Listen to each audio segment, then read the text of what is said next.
1970 WOCA. WOCA.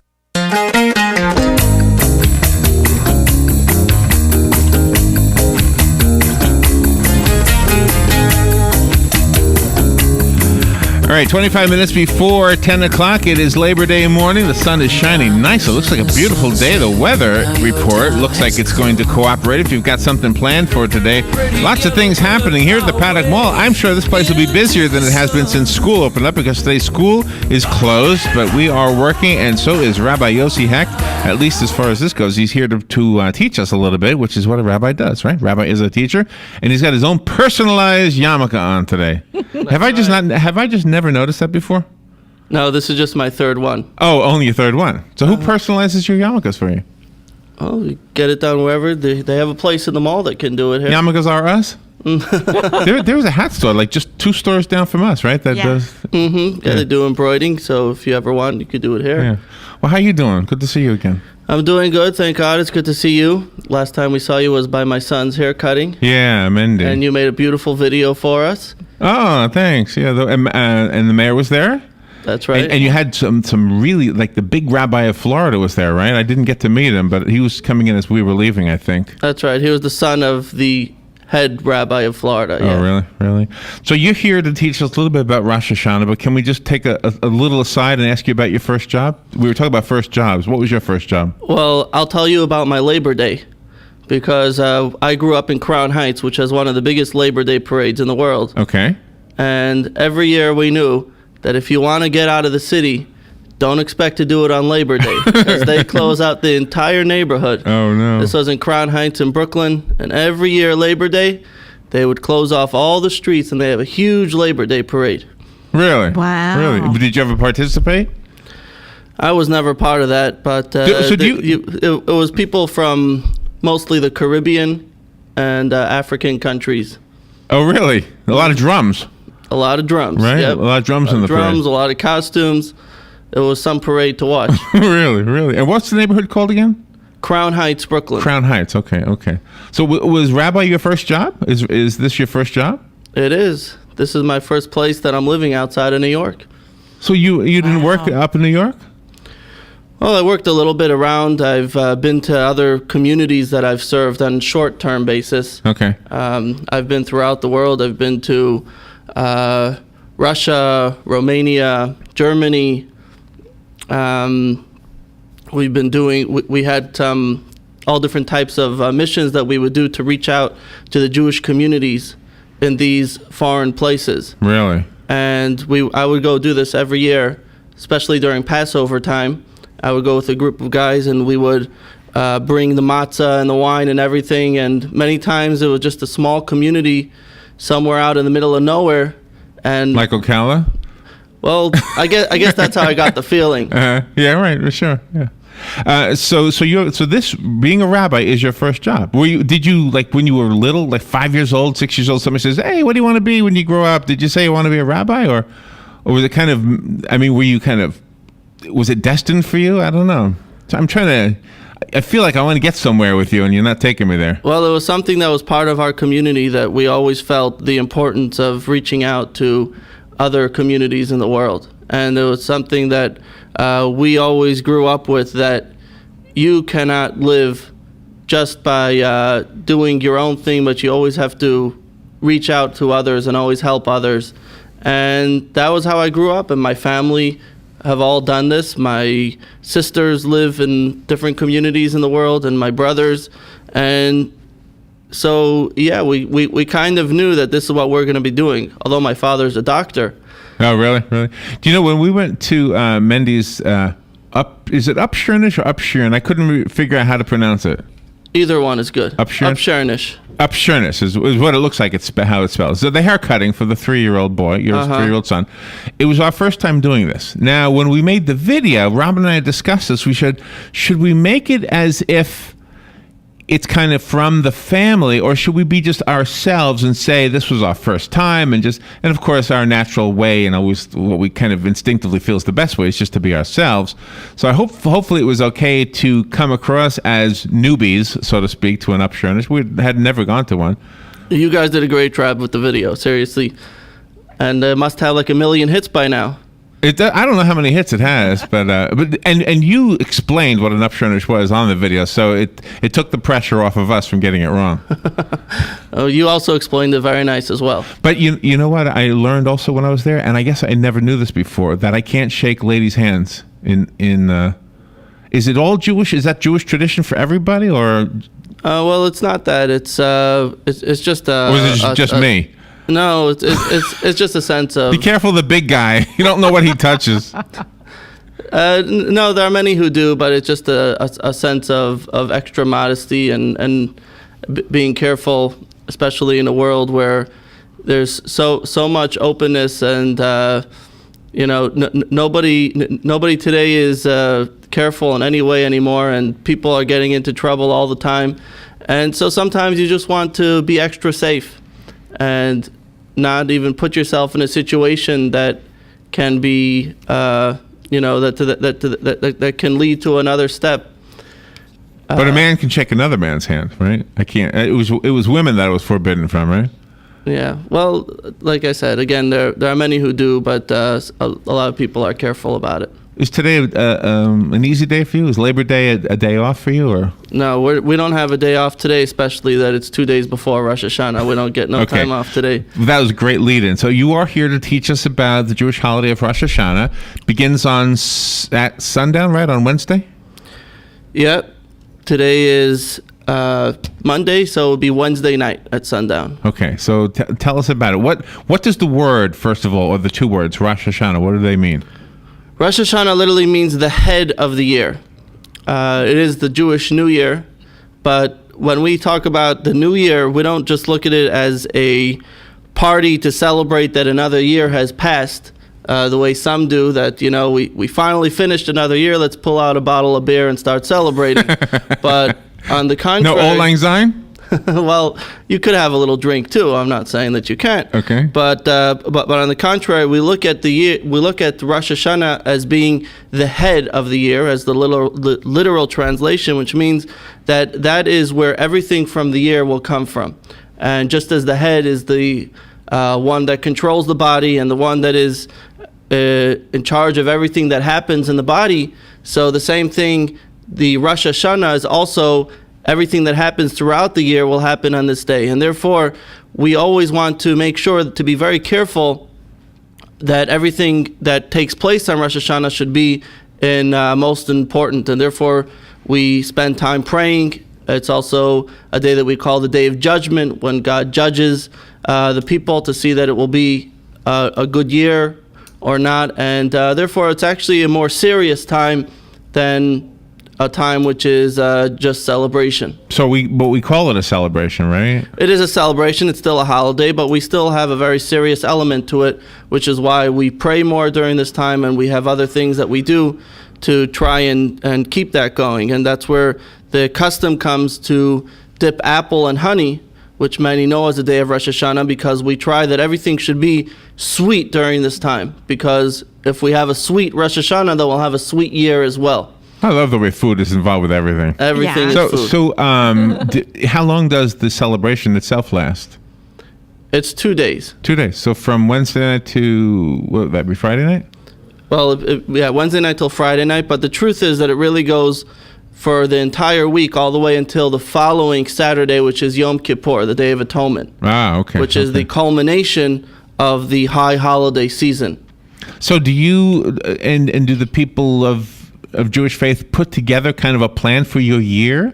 I mean, when you described it as the head of the year and all things come from it, do you literally sit down and, at least to the best you can, say, this is what I want to happen this year? And is there an actual written kind of a plan somewhere? Well, it's not that there's a specific plan, but generally you want to make sure that you are on the right foot in the way that you're starting. It's not specifically that you're sitting down, although, yeah, we do go through a calendar, what we're expecting to be done. And yes, it's a time when we do make resolutions, but it's much more about the attitude and about the way you are setting yourself, and that is the way your year is going to go. So if I got a Jewish calendar, I would have the first day on the calendar it starts Wednesday. It begins September, yeah, Rosh Hashanah. But is it always September 4th? No, this is very early this year. Oh, okay. And why does a year not last a year? Why is it different than 365 days? Yeah, we follow the lunar calendar, and according to the moon, there's only 354 days in the year. Ah, okay. Because we don't. There's a few days. There's a few months that don't have 31 days or 30 days in it. So therefore, in other words, we have a number of months that are 29, not just February, which is sometimes 29. So the way it comes out is that the year is a little bit shorter. And what happens is we have to try and balance that out, because Passover always has to be in the springtime. And the way it goes, Passover will end up being in the middle of the winter. So this year, since it's so early, we actually have a full extra month during the year. Wow. Yeah, right before Passover, we have a full extra month. What are you going to do with it? There's always what to do with extra time. Will you be having community involvement in the Rosh Hashanah events? Yeah, of course. We always have people that come. We have our annual family dinner that takes place in the Hilton. And then we have our services where we have prayers, and followed by traditional Rosh Hashanah foods that we have on Thursday and Friday in the Chabad Center, which you've been to. Mm-hmm. And we'll have the air conditioner on for you. Wasn't it on that day? Oh, no, the doors were wide open. It was, but the door is open, so it's hard to keep it cool in there. So I didn't realize that was also your home. I just mentioned that off the air. Did you know that, Robin? We were actually in his home. I did not know that. Yeah, well, we have that one room that we use for prayers, and then the rest of it we use as our home. And actually, the way we look at it is that people enjoy more the fact that they feel that it's like a homey experience, and they feel like they're part of the family more than just a place to come pray and leave, but they're actually part of family, a community. Okay, can I ask you a question? I want to know if I made a mistake that day. When Robin and I arrived there, we didn't know where to go. So we followed these people thinking they knew where to go. And they went through your yard and in through the back door, and then, oh, here we are. We're where we're supposed to be. Every other guy had a yarmulke on but me. And I said to Robin, I bet you I was supposed to wear one. So what did I do something wrong? And B, was there one waiting for me at the front door? But we went in the back door. A, you didn't do something wrong by not wearing a yarmulke, because most people don't. But I would have. And B, yes, we did have a place that you could pick up a yarmulke there. As far as going through the back door, well, that's the kids' entrance, so... Yeah, we went through the kids' entrance. That makes sense. Because that's where we had all the bouncing and all the fun back there for the kids. See, I said to Robin, look, Mayor Gwynn has a yarmulke on. That's right. How come I didn't have a yarmulke? That's right. So there was probably one at the front door, and sure enough, there was, right? So I mean, I didn't want to do something disrespectful, because you mentioned in the video that it was just a reminder that God is above us all. And I thought, boy, I hope nobody thinks I don't believe that. I believe that. Oh, don't worry. We all know that, Robin, about you. And Larry, okay. But you know what? You know what surprised me? How many people we knew at the Chabad Lubavitch Jewish. How many people we knew? I mean, you don't know what church or what synagogue people go to all the time, but we bumped into a few people that were guests on our show for one thing or another. Right. Many people there are not regulars, and they don't come all the time, but they're people who we're close with and friendly with, and like to always keep in touch. And this was more of a personal event rather than a community event. It was something that people who feel that they're friendly with us and close with us, they wanted to be there. And when you have this upcoming community event, is it customary for people to bring food to share? It depends. Usually we provide the food, especially because many of the traditional foods people don't know how to make, especially when it comes to a time like Rosh Hashanah, where there's so many different customs and traditions as far as the food goes. Oh, really? Mm-hmm. And also we have the issue with kosher, that we only have kosher food, and many people don't know where to get kosher food here in town, as it's much more limited than up north. So they usually rely on us. And even in the Hilton, when we do our events, we bring the food with us. Do you know, we were talking about jobs because it's Labor Day, and it wasn't my job, but one of my friend's first jobs was working at a Carvel ice cream stand. And Carvel had kosher ice cream. And so, and I often wondered, what makes ice cream kosher? I mean, what is it? Just a blessing? Does a rabbi go into the Carvel place and say a prayer? How does that work? Yeah, well, this could be a show on its own, what makes kosher. But in short, kosher, there are certain animals that are kosher and that have to be slaughtered in a certain way in order to make them kosher. And there's and only milk that comes from kosher animals will be kosher. So cow is a kosher animal, but if there was milk to come from other animals, it may not. For example, a horse is not a kosher animal. Ooh. And if milk would come from there, that wouldn't be kosher. So, but obviously today, the USDA pretty much only allows cow or goat milk on the shelves, so you can figure that ice cream today is made with that. Now, if there were gelatin or other things that were used in it from other animal products, then that could be an issue. So you do have to have a certification telling you that you know that it's just kosher products in here. Oh, really? So vegetables can't be kosher? Vegetables are all kosher. Oh, they're all kosher? Yeah, it's certain animals that are not kosher. Oh, okay. So milk from so mozzarella cheese comes from a buffalo. Are you allowed to eat mozzarella cheese? Or mozzarella, as Joe likes to say? Buffaloes are kosher animals. They are? Well, good. Yes, they are. Well, good. Nice. There's some places you can buy buffalo. You brought your chauffeur with you today. I did. Your chauffeur, where is he?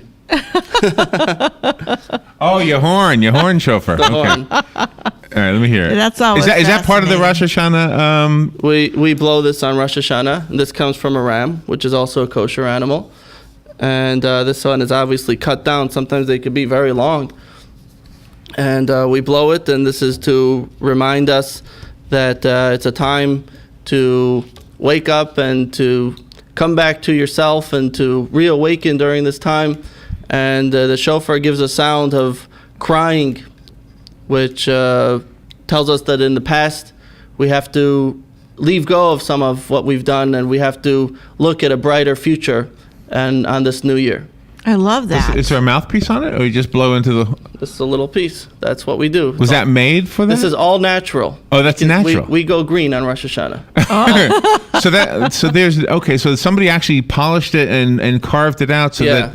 This is polished. Really? So does when the ram has that still on its head, is it solid?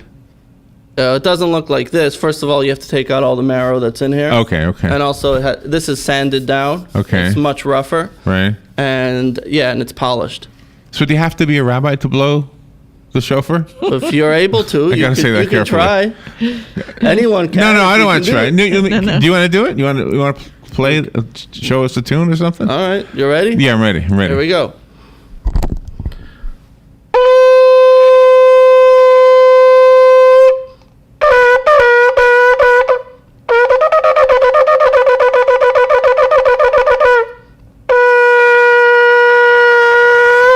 There you go. Wow, Nice. How do you like that? Great. Now, does that mean something? Is there? That is great. Yeah, well, we have the long sound, and then we have the shorter sounds. The long sound is one long cry, and the shorter sound is more like when the one who's ecking and becking, trying to get over his cries. And again, it represents the idea that we have to think about our past and think that what we can change over the year coming ahead of us. Rabbi Yossi Hecht is in the studio with us. He's the rabbi of the Chabad Lubavitch Jewish Center of Marion County. He's here teaching us about Jewish things, specifically about Rosh Hashanah, beginning sundown on Wednesday, the Jewish New Year. And we have the honor of being able to call Rabbi Hecht a good friend. We've known you for a while now. So I remember the first time you came in, it was like you didn't know what to expect, right? Yeah. What are these guys going to drag me through? Right? Yeah. It was an old man. I don't remember who it was who told me that you should go and talk to Robin and Larry, and they'll put you on their show. And so that's what happened. Really? Just some old guy. Wow. That's fascinating. You should go on their show. So can I drag you into the political thing just for a second? Just your thoughts really on what's going on right now with the warships, poised to perhaps attack Syria and all of that. I mean, there are real implications for Israel with that, aren't there? Yeah, well, obviously I'm always worried about the Israel end of these things.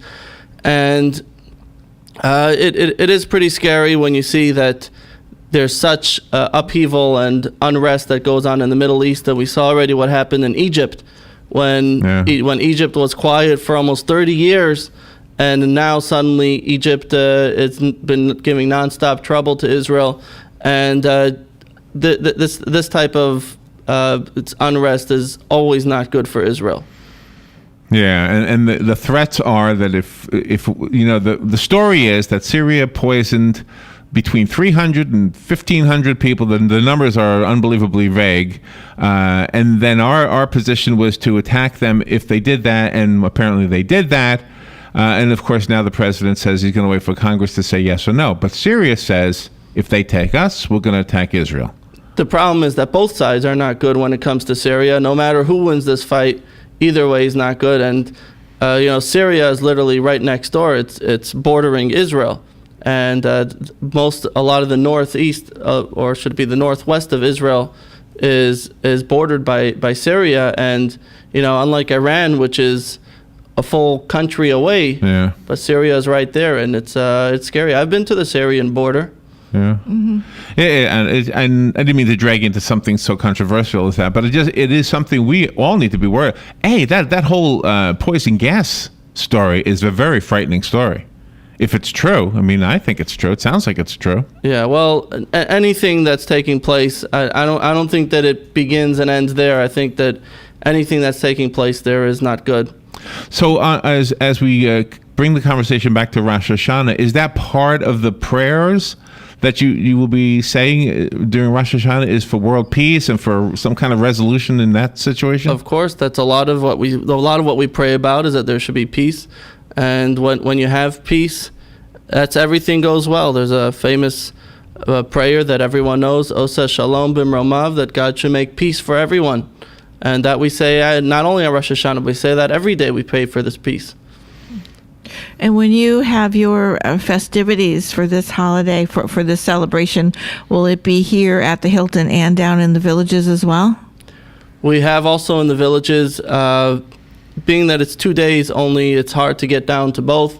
But we have a lot of villagers that come up to us, and I also give classes in the villages prior to Rosh Hashanah where we teach about Rosh Hashanah. And throughout the festival, I do go down in the villages and bring the celebrations there as well. So how do you say Happy New Year in Hebrew? L'Shana Tova. Robin, take a shot at that. Mashana Tova. How'd she do? That's it. You did a great job. Really? Wow. Let me try that. Shana Tova. Shana Tova? Just like that? That's it. Shana Tova. Shana Tova, Robin. Excellent. Happy New Year. Should old acquaintance. You could go Google Shana Tova. So what's the midnight hour? Is it sundown? I'm confused. Like on New Year's in the other year, the 2013 year, is midnight the night of December 31st. So is there a point in time? No, because when you're counting according to the lunar calendar, the day ends when it turns nighttime. So there actually isn't the same hour every day when the day ends, because in the winter it's a shorter day, so you'll have a longer night but a shorter day, and in the summer obviously it will be much later. So that's why if you follow the Jewish calendar, you actually need a calendar to tell you what time a holiday begins or ends, because it can be different every single day. By the way, I heard something years ago, and maybe I talked to you about this once before, but I'm going to say it again at the risk of being redundant from the past. You're never redundant. Just to see if this is accurate. I was told that the reason we call Christmas Eve, which is the night before Christmas, and not the evening of Christmas, is because of Jewish tradition. Because the Eve happens first. Right. Right? I don't know. I would imagine that that's true. That makes sense, obviously, because in the Christian tradition, all started with Jews. Right. And that very much makes sense, and I would imagine that's what it is. That's why the Eve actually happens first, as opposed to later. Right. So right. Christmas Eve is before Christmas Day. Right. And is that the only one we use? Oh, New Year's Eve. Yeah. New Year's Eve. Yeah. Same thing. New Year's Eve, but as long as you could celebrate extra, you're not complaining, right? And what time is your event starting for the public? And well, the evening services begin at 7:30, and then we have our dinner, which begins at about 8:15, 8:30, depending on how long the rabbi speaks. Mm-hmm. Are you conscientious of how long you speak? It depends. Like if there's a clock in front of me. Oh, really? And do you script it all? Like, do you write down everything you're going to say? Oh, yeah. Well, on these days, I have to be a little more prepared. Really? Well, you've become a good friend, Rabbi Yossi Hecht, and you and your wife were so gracious to us when we came over for the upshurn, the cutting of the hair. 3-year-old learn something new we never had been to before. Yeah. By the end of the time, you'll be ready to be Jewish. I'll be ready to be Jewish, Rabbi. I know. We'll do circumcision. So you we'll take care of it. Oh no, I'm already done there. I was born in a Jewish hospital. I was. Yeah, I didn't even know when I was a kid. I didn't even know if I was circumcised or not. I mean, you probably knew because it's part of your tradition. But I remember as a kid finding out, what does it mean to be circumcised? And I would look down there and say, I can't tell. I have no idea. What's it supposed to look like? Well, Rabbi, you are such a blessing to our community because you love to share everything. You just share everything no matter what. And that is really a joy. Yeah, well, I appreciate you. I appreciate coming here as well because you guys are the same. You always love to share, and that's what you do. I do also want to point out that on Thursday and Friday, we also have holiday services. We begin at 10 o'clock, and we will be blowing the shofar on Thursday and Friday at around 11:30. And then also next week on the 13th and the eve of the 13th and the Saturday, that will be Friday and Saturday, is going to be Yom Kippur, which is the Day of Atonement, when we fast and pray an entire day. And we'll have services also throughout the entire day, as well as Yizkor, the memorial service, which we do. It will be around 12:30 on next Saturday. Mm-hmm. So those are the two holidays coming up now. Yeah, we'll pray for peace, whatever you pray for. It's the ultimate prayer, I think. Peace, good health, and all of the above.